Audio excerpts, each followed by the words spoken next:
Para mim, a matemática sempre foi a melhor forma de enxergar o mundo. Eu sempre vi matemática em tudo, mas só ver não era suficiente. Eu precisava convencer meus alunos que não paravam de me perguntar para que serve a matemática.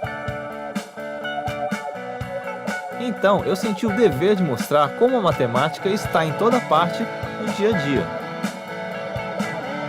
Matemática em toda parte 2.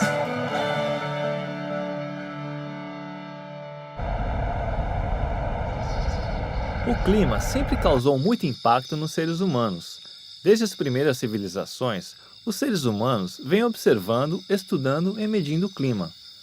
Nos grandes centros urbanos, a preocupação com a medição das chuvas é levada muito a sério, porque as autoridades precisam se preocupar cada vez mais com as consequências das chuvas fortes. E é justamente a matemática por trás da medição das chuvas que eu vou investigar agora.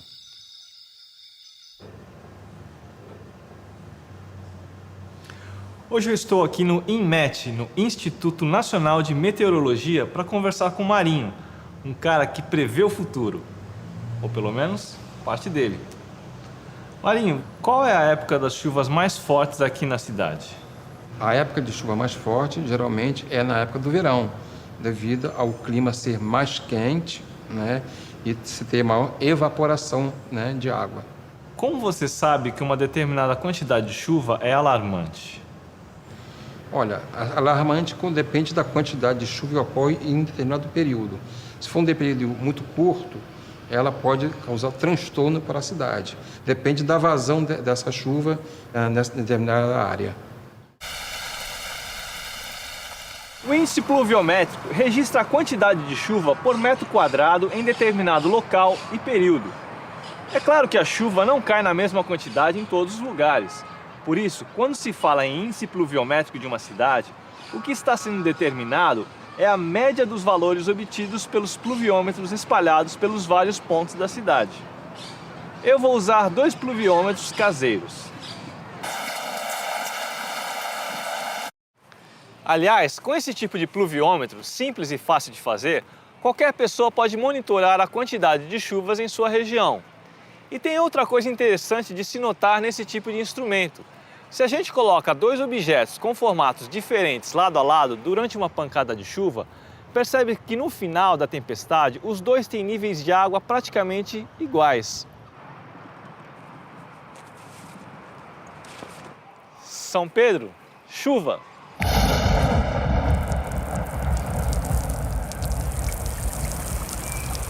Obrigado, São Pedro! Na verdade, se o formato dos recipientes for semelhante a um cilindro ou um prisma reto, o nível da água se mantém em todos eles. Ou seja, o índice pluviométrico não se altera se a gente muda o formato do objeto que capta a água. Mas se o formato do objeto não altera o índice, por que o índice oficial é definido a partir de uma área de captação de 1 metro quadrado? Para ilustrar a resposta, a gente pode pensar em um paralelepípedo com 1 metro de base, 1 metro de comprimento e 1 milímetro de altura. O volume desse paralelepípedo é de 1 decímetro cúbico. No sistema métrico decimal, isso equivale a 1 litro. Ou seja, nesse tipo de recipiente, cada milímetro de altura se traduz em 1 litro de água. Então, quando a gente diz que o índice pluviométrico de um dia foi de 2 milímetros, isso significa que se a gente colocasse nesse local uma caixa com uma base quadrada de 1 metro de lado, o nível da água dentro dele teria atingido 2 milímetros de altura. Medindo dessa forma, fica mais fácil visualizar a quantidade de água que cai durante as chuvas.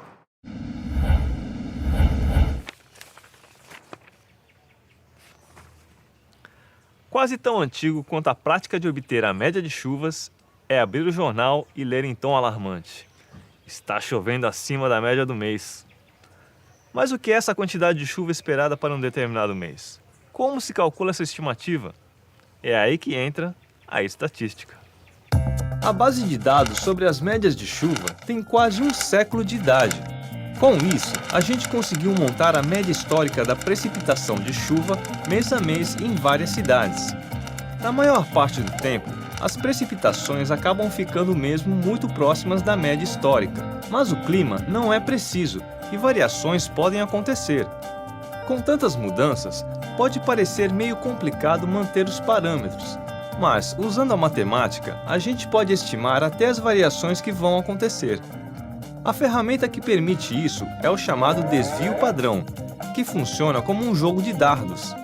Se os dardos, que no nosso caso são os registros do índice pluviométrico, estiverem próximos à média, dizemos que o desvio padrão é pequeno. Se estiverem espalhados, dizemos que o desvio padrão é grande. Calcular o desvio padrão possibilita que apenas 0,3% dos casos estejam situados numa distância da média maior do que 3 desvios padrões. Independentemente de eles estarem concentrados ou dispersos, o fato é que 99,7% dos dados de qualquer amostra estão sempre situados a, no máximo, 3 desvios padrões de distância da média. É por isso que a gente diz que a média histórica não é suficiente para entender se a quantidade de chuvas registrada é normal ou anormal. Só quando a chuva extrapola os desvios padrões para mais ou para menos, é que a gente pode dizer, sem medo de errar, que o valor é anormal. A gente não pode controlar os fenômenos climáticos. O que a matemática pode fazer é ajudar a evitar as consequências mais graves, como as enchentes e deslizamentos. A verdade é que o ser humano nunca foi páreo para as forças da natureza. Como se isso não bastasse, a gente não anda tratando muito bem o meio ambiente.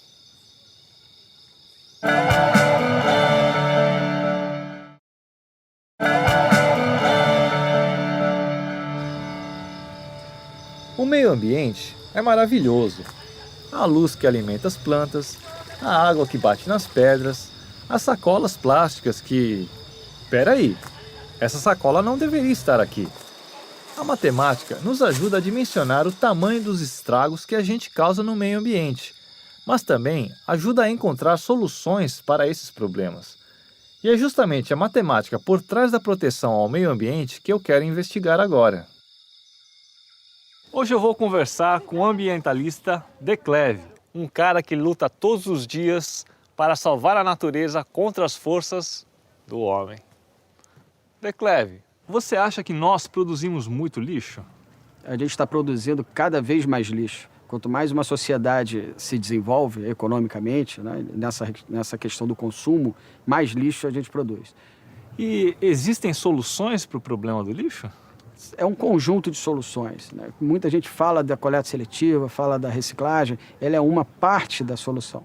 Então, na verdade, é um conjunto de atividades que a gente tem que rever, né, que o ser humano tem que rever na sociedade em geral, para poder chegar a uma solução definitiva. O excesso de lixo é um dos grandes problemas que os ambientalistas enfrentam. Afinal de contas, cada um de nós produz em média 2 kg de lixo por dia. Só sacolas plásticas como essa que eu tenho aqui são o suficiente para assustar qualquer um.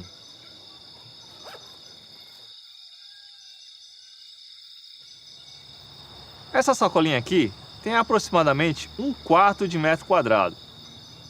Sabendo que o brasileiro consome em média 880 sacolas plásticas por ano, dá para imaginar o tamanho do estrago.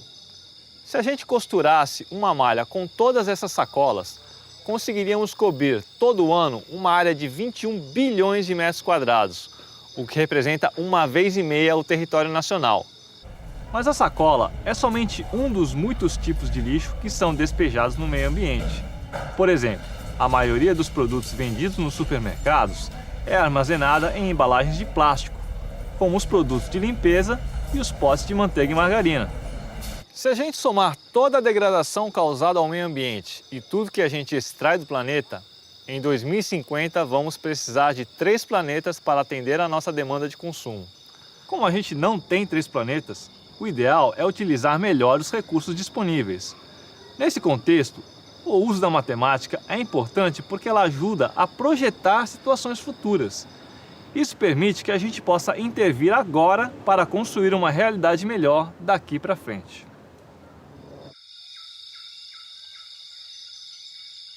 A matemática pode ajudar a gente a visualizar o problema do nosso comportamento em relação à natureza. Na verdade, a gente pode dizer que é uma questão de forma. Vamos fingir que a história do progresso da humanidade é essa pista de autorama aqui.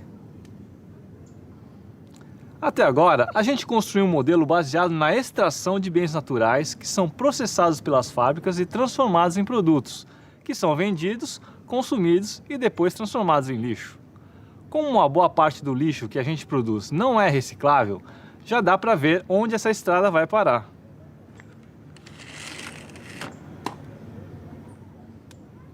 E a gente pode acabar com esse carrinho. Na verdade, esse modelo linear que representa nosso comportamento é um ciclo aberto. Por outro lado, a gente poderia pensar em um sistema que funcionasse mais como um ciclo fechado, em que a gente pudesse repor na natureza pelo menos uma boa parte das coisas que a gente retira. Nesse caso, as chances da gente ir para o buraco são bem menores. É por isso que os ambientalistas como De Cleve dizem que o grande desafio da atualidade é transformar o sistema linear da produção de bens em um ciclo fechado e renovável, que tenha relação sustentável com o meio ambiente. Isso pode acontecer através da utilização de energia limpa, diminuição da poluição e da produção de lixo e de alternativas de reposição dos bens, como a reciclagem e os créditos de carbono. Ao longo da história, e principalmente após a Revolução Industrial, o ser humano pegou muitos empréstimos junto à natureza. Mas o Banco do Planeta tem recursos limitados e em breve não vai ter mais recursos para emprestar.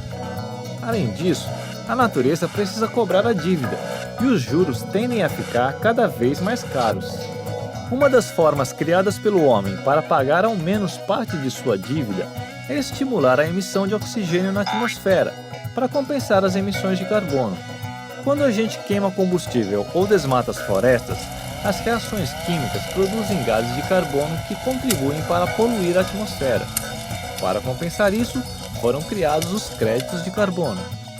Existem equações específicas que modelam quanto cada indústria, plantação, atividade de extração ou mesmo pessoas comuns representam em termos de emissão de carbono para a natureza. Depois disso, outras equações representam o cálculo da quantidade de oxigênio que cada um desses elementos deve emitir para compensar suas emissões. Através do cultivo de mudas e reflorestamento de matas nativas, o oxigênio é reposto na atmosfera, reduzindo a dívida humana com o meio ambiente.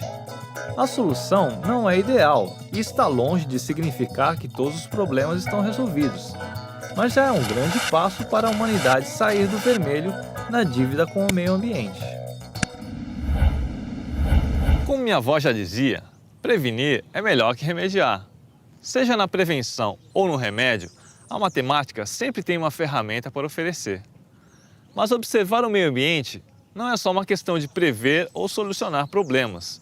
Às vezes, os matemáticos só querem respirar ar puro, sentir o vento no rosto e entender a beleza desse planeta, que tem lindas nuvens em forma de fractal, pássaros que formam triângulos. Pois é, não dá para lutar contra a minha própria natureza, né?